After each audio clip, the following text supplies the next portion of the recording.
আলহামদুলিল্লাহ আমাদের কোরবানির মাংস চলে আসছে, এই যে রান্না বসিয়ে দিলাম।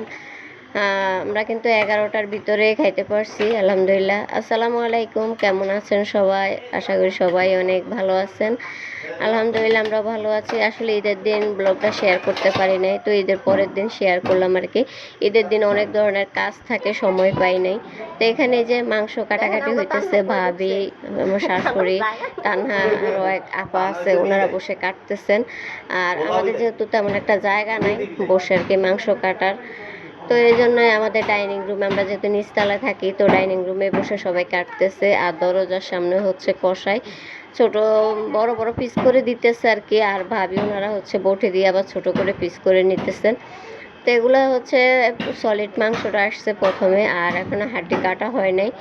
তো যাই হোক, বড় হোক গরু ছোট হোক, আলহামদুলিল্লাহ কোরবানি যে দিতে পারছি এটাই অনেক বেশি।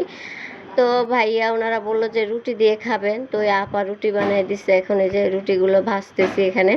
মা আর ভাবি তো মাংস কাটতেছে, তো আমি আবার এখান দিয়ে রান্নাটা করলাম, মাংস রান্না করলাম আর রুটিগুলো ভেজে নিতেছি। আর ঈদের দিন আসলে মাংস দিয়ে রুটি দিয়ে খেতে ভালো লাগে, ভাত খেতে ভালো লাগে না কারোই।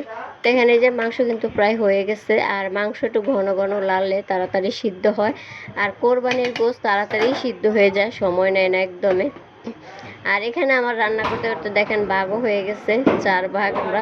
তো 4 ভাগ করা হয়ে গেছে, এখানে কিন্তু সলিড গোস্তটা আর কি ভাগ করা হয়ে গেছে, ভাইয়া ভাগ করতেছে। আর এখানে লাস্টে কতটুক ছিল ওটা হাতে 4 ভাগ করে নিতেছে। আর ঈদ কেমন কাটলো অবশ্যই কমেন্ট করে জানাবেন। আমাদের মহিলাদের তো ঈদ অনেক ব্যস্ততার মধ্যে কাটে, কোরবানির ঈদ। সবাই ভালো থাকবেন, আল্লাহ হাফেজ।